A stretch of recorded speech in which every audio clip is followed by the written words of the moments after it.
Imagine if you were hit by an airplane. Imagine if your face would change from this to this. I know it sounds unthinkable and impossible, but it can happen. It happened to me. On November 4th, 2008, I was leaving the office after a busy day at work in Mexico City. I was standing on the sidewalk, waiting for a taxi to come and pick me up, when I suddenly noticed a plane. And I immediately thought that there was something strange about it because it looked like it was approaching the place where I was standing, although there was no airport nearby. When I looked back up again, I saw that it was coming right at me. So I turned around and tried to run away, but there was no time. The plane crashed about 20 meters away from me and exploded. The pressure wave from this explosion grabbed me and threw me on the ground. And at that moment, I thought that this is it. This is it for me. And at the same time, there was this great sensation of disbelief that how can it be? How can something like this happen? This isn't possible. The next thing I know was waking up from the ground as I felt some smaller pieces of metal falling on my back. And I had only been unconscious for like a second or two. But the first thought that I had in my head was, I need to get up now if I'm ever going to get up.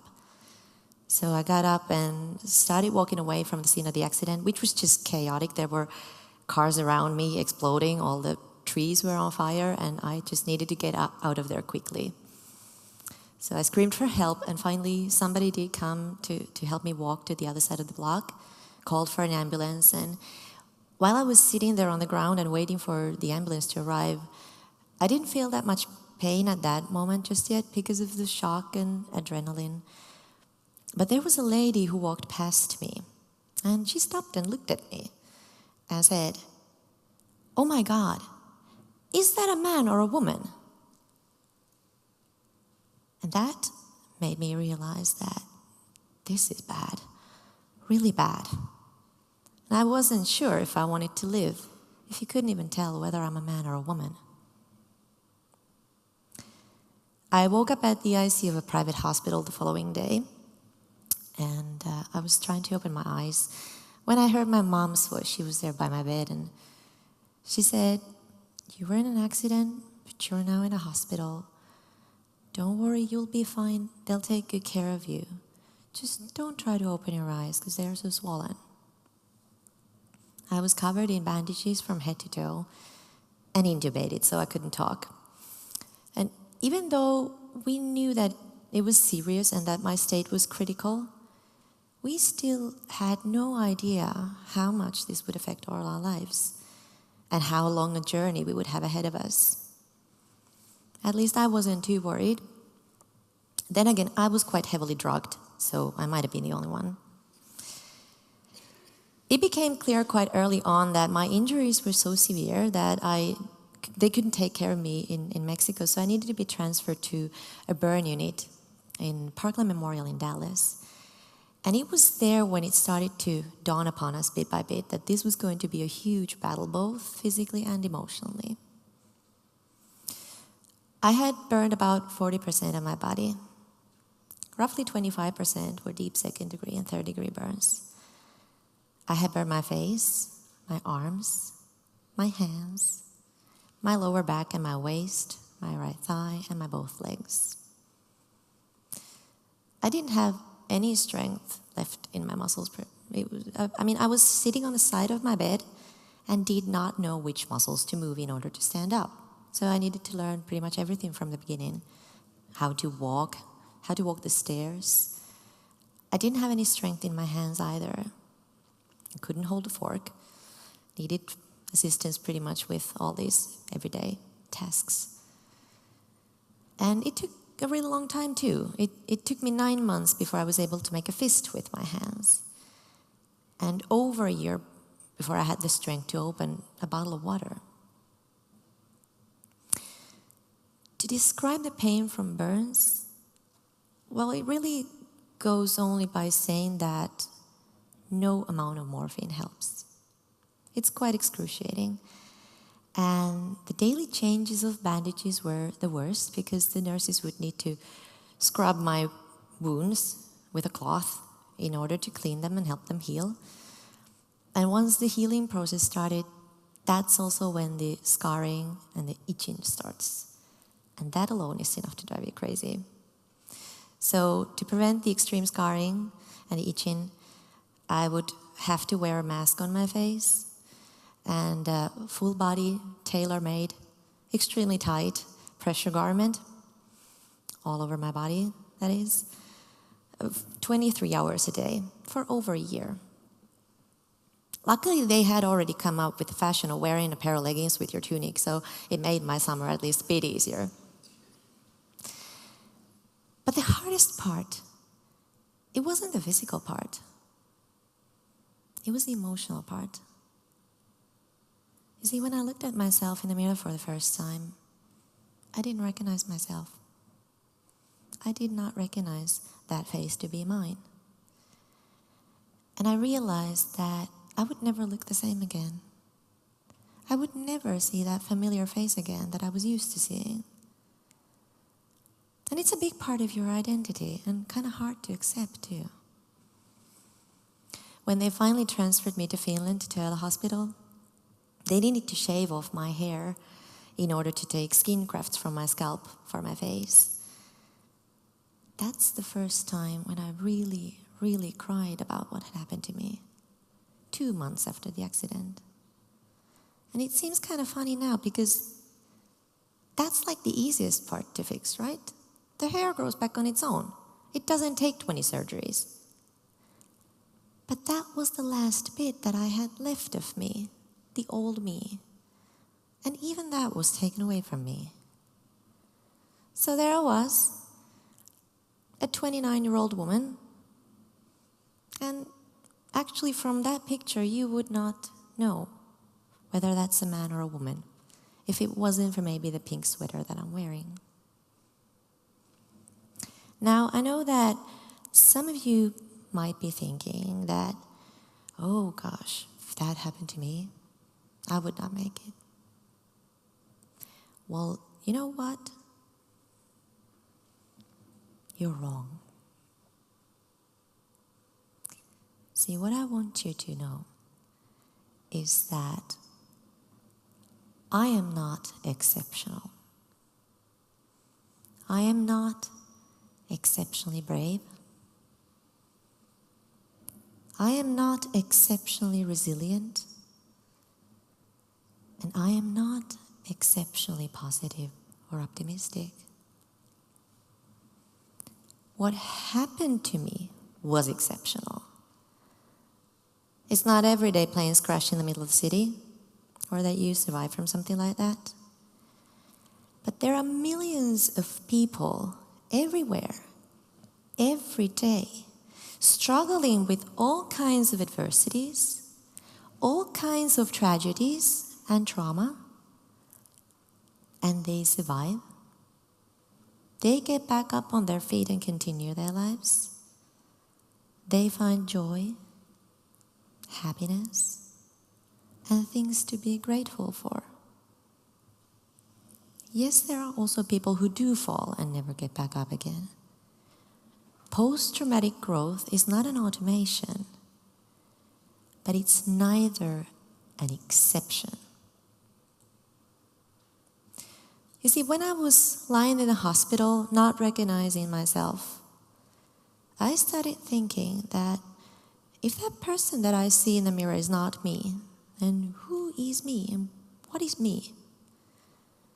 And if my life, the way I knew it, my reality, could be taken away from me just like that, what is really mine?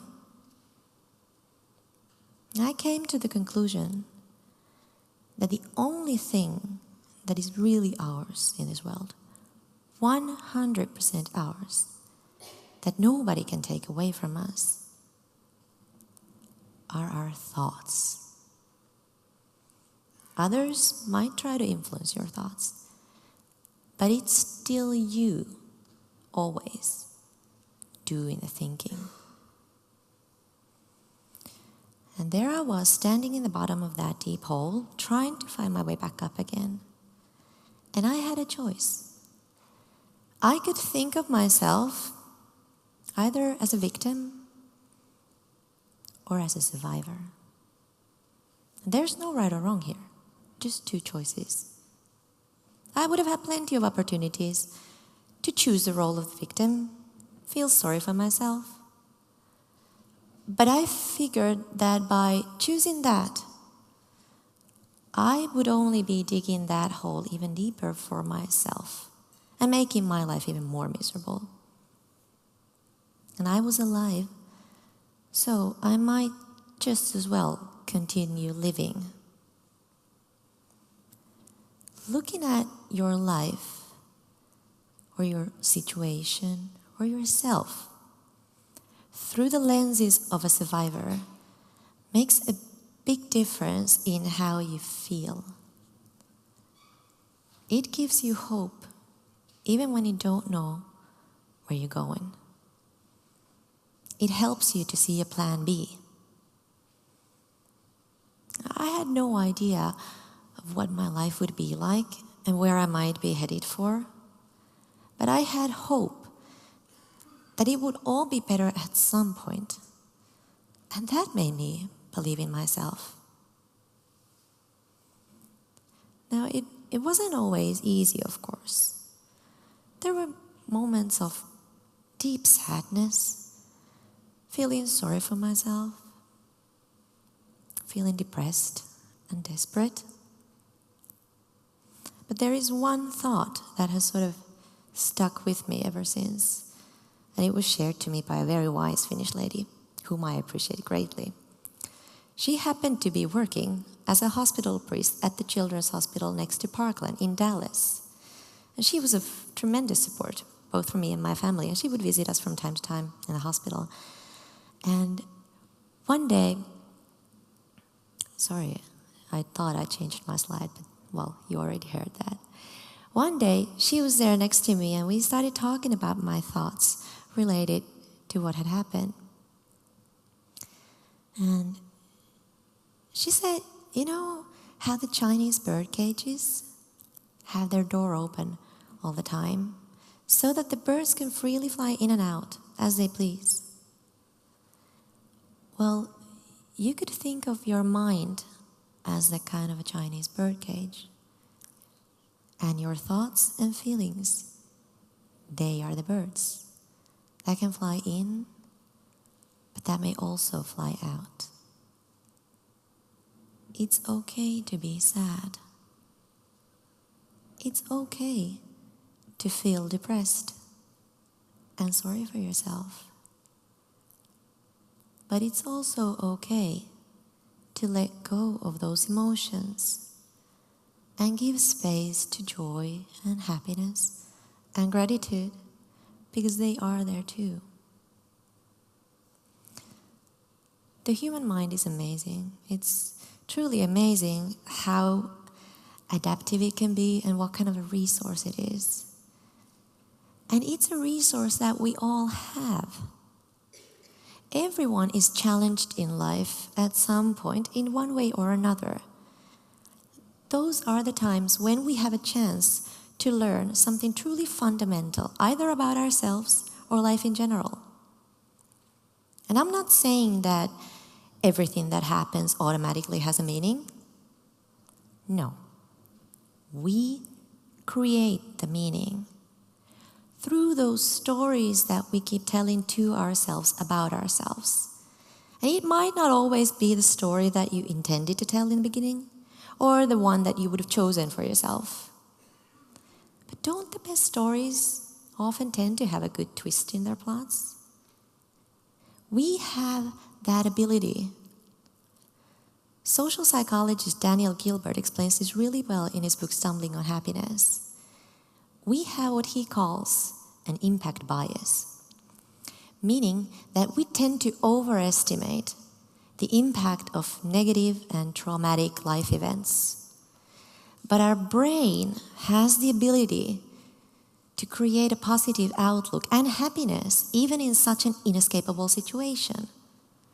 And that's the exact opposite that we would think when we try to imagine something terrible happening to us.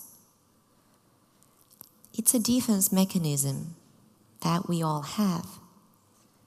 But those defenses tend to be triggered by real intense adversities rather than just mild everyday suffering. It's when we have our back against the wall when we discover our true strength. Now, as for myself, the accident changed my whole life. But it didn't change it in a bad way.